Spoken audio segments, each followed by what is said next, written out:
and recently outlisted on BookBub.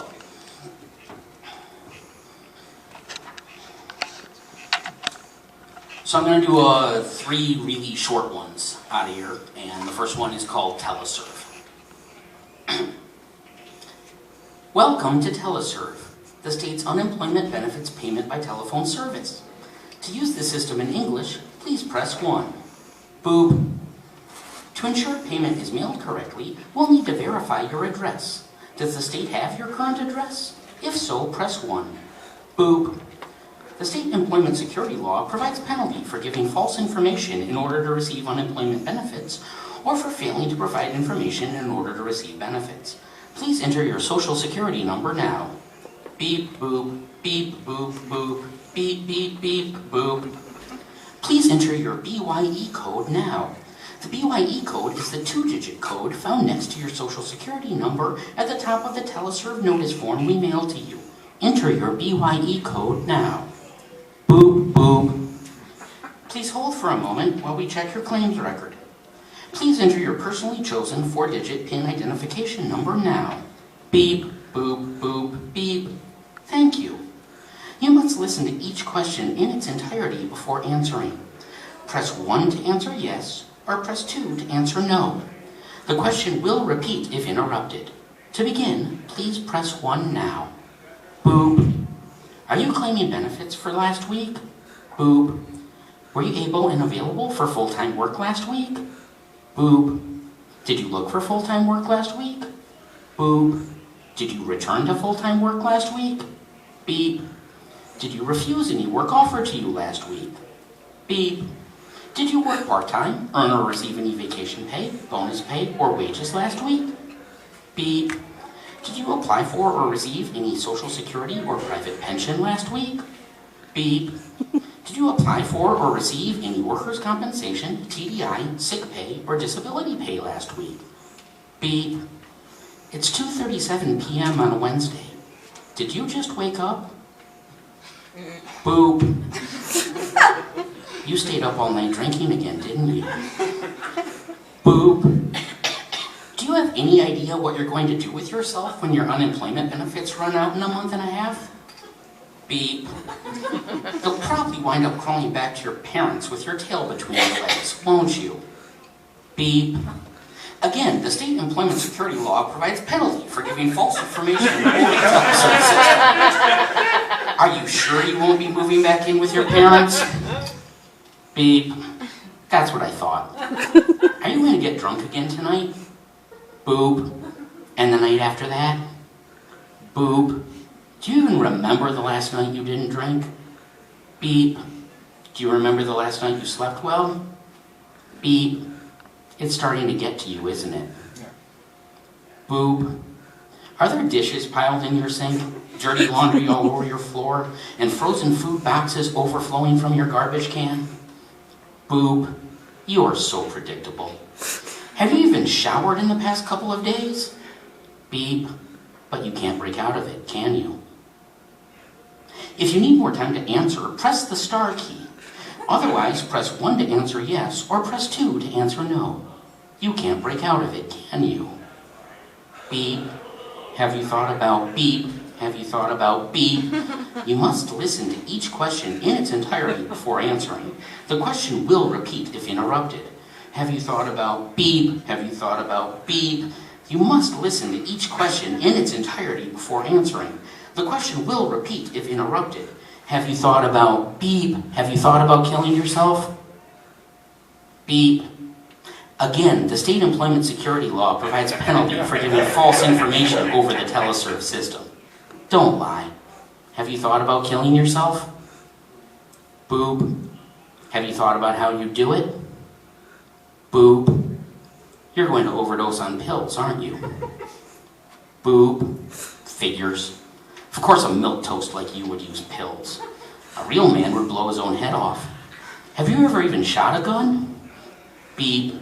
You know what your problem is? Boop. You're a wimp, aren't you?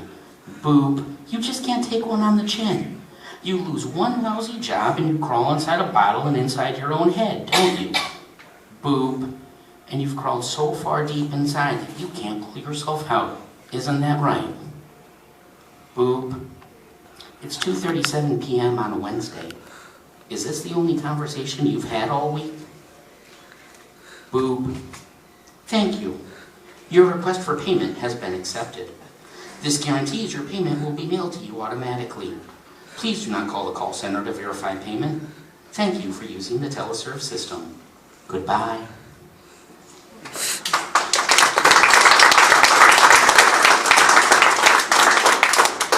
So this is where I'm going to interrupt myself and humble brag for a second, because I've had a really good month. Actually, I've sold 2 more short stories recently, and one was to the NEHW anthology Wicked Haunted of ghost stories that I am so honored to be a part of, because not only are so many great authors as part of that table of contents, but even better people like James A. Moore, like Bracken McLeod, Tom Deedy, and like Barry B. Jehezu, who should be here and isn't, so...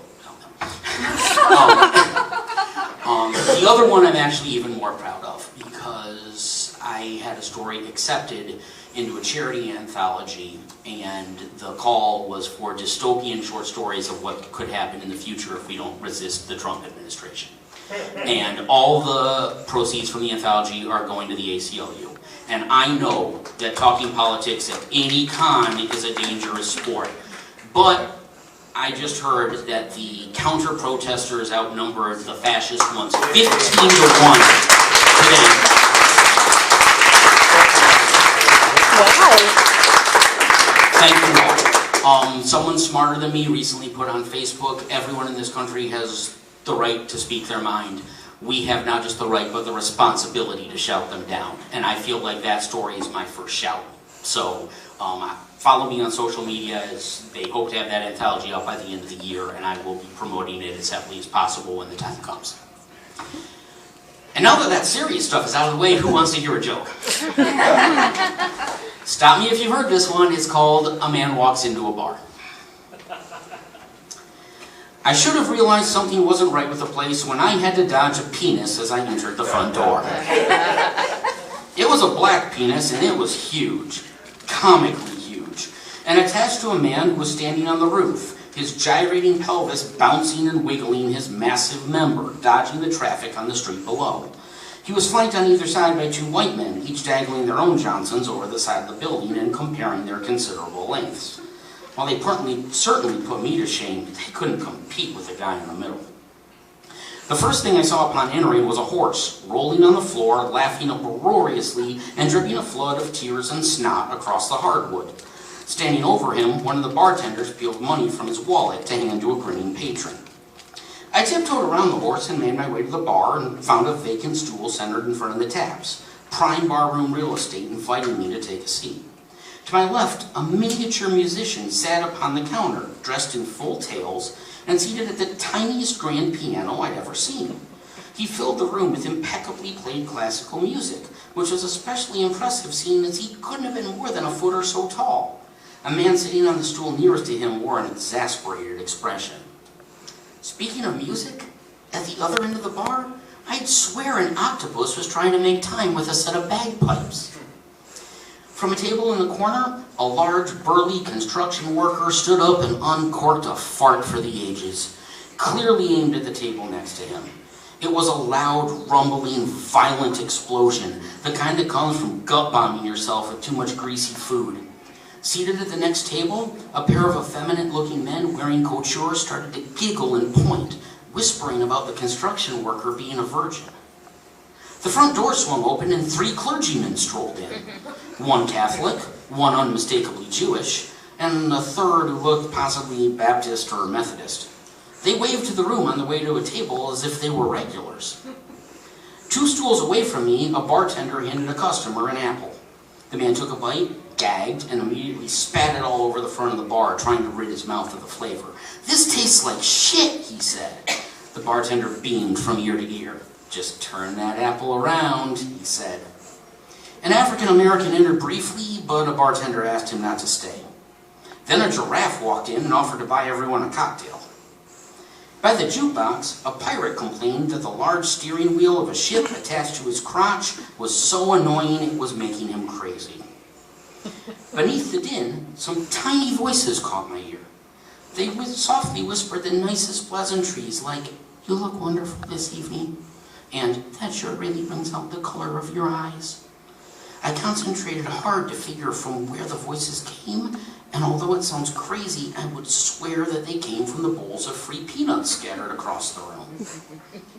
The final straw came when a man with a duck sitting on his head entered. A bartender asked if he could help him, and the duck replied that he needed help getting the man off his posterior. I waved the bartender over. "What the hell is the deal with this place?" I asked, sidestepping any small talk. He shrugged. "No deal. This is where you belong." I was too confused to be offended. "What? How long have you lived in that off-campus apartment, Joe?" My confusion was crushed by a sense of panic. "What? How do you know my name?" 8 years since you were a junior," he said, answering his own question. "You're in your 5th year of a graduate program that was supposed to take 2 years to finish." Panic gave way to paranoia. I could feel the blood from my face hit the pit of my stomach as I wiped my clammy hands against my chinos. The urge to throw up overwhelmed any indignation my voice should have conveyed. I took a deep breath and asked, "How do you know so much about me?" "You've wasted the better part of a decade squatting at college, changing your major enough times and attending only enough classes to remain a student as long as possible," he said. 5 years as an undergrad, another 5 in counting, dragging out grad school. Sound familiar? You've carved yourself a nifty little niche tutoring the incoming athletes because it provides you a pipeline of fresh, innocent girls who are naive enough to fall for your nice guy routine. You're 28, and you've built your life around chasing freshman tail because no matter how old you are, they're still 18. But you're not 18 anymore, Joe. The longer you stay and the older you get, the more transparent you become. Take tonight. You came here tonight because you heard this was the new cool freshman hangout, right? When I couldn't answer, he continued, "You're pathetic, Joe. That's how you wound up here. Because this is the bar for jokes." Ouch.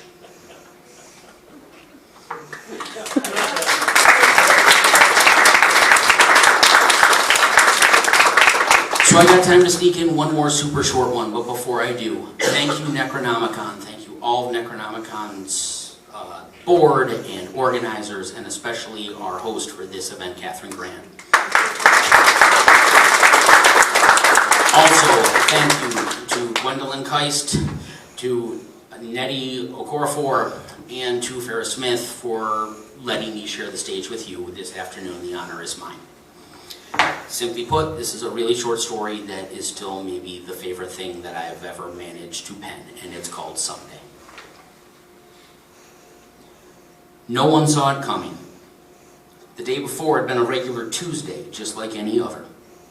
But then, without warning, it was someday. And while people may not have been prepared, everyone had something to do. In unthought of numbers, people professed their undying love for one another. Thousands of couples spent the whole day making love, most for the first time. Others whose love went unrequited weren't so lucky. Some drowned their sorrows in booze. Some killed themselves. Some spent the rest of the day in a dark room listening to Otis Redding albums. The skydiving industry did record business, as everyone who even half-heartedly thought someday I'd like to try that did. Did over bungee jumping, parasailing, and whitewater rafting. In fact, the travel business definitely saw a boom. They were flooded with requests for trips to the Orient, Australia, Africa, Europe, Hawaii, Alaska, and the like. There was even an increase in demand for trips to Disney World. Conservative people flooded tattoo parlors, Harley-Davidson dealerships, and sex toy shops, much to their own surprise. Most didn't take themselves seriously back when they used to muse about such things around the water cooler. On average, your local town saw 14 instances of streaking. Schools were in absolute disarray without the status quo. Geeks, nerds, and dweebs stood up for themselves and fought back against bullies. Most wound up getting their asses kicked, but that didn't matter. Other kids who'd been pushed beyond the normal breaking point without snapping, well, they finally snapped and things got ugly, like cafeteria shootings and pipe bombings. No one said all the news from Someday was good. Take workplace violence. How many people had always sworn that someday they'd walk into work and shoot their boss in the head, or walk down to the basement and torch the mailroom? But while there were many extreme examples, most people didn't go that far. Sure, millions quit their jobs, told their bosses what they really thought of them. One jumped up on his boss's desk, dropped his fly, and started urinating as he sang Happy Trails. One would have never known the wild fantasies people had dreamed up for this day. Every aspiring writer cranked out the great American novel. Every barroom cover band was on the radio. Every dinner theater actor from South Carolina to Nebraska to Vancouver was getting called to Broadway. Men left their wives and families to become cattle ranchers. Women left their husbands and children to live in Paris. Priests and nuns left the church for each other. There was a horribly funny epidemic of children whose faces froze in grotesque, disfigured, zombie-like states. Don't even have to finish this paragraph, do I? After all, their mothers always warned them, if you keep making those faces, someday your face is going to freeze like that. Hordes of dropouts enrolled for classes. Libraries couldn't keep Moby Dick and War and Peace on the shelves. People swarmed to take up every instrument from the electric guitar to the piccolo. Literally nothing was left unaffected. On an old rerun of The Honeymooners, Ralph Cramden actually punched his wife Alice in the mouth. And then the sun burnt out, which everyone knew eventually would happen someday. Thank you.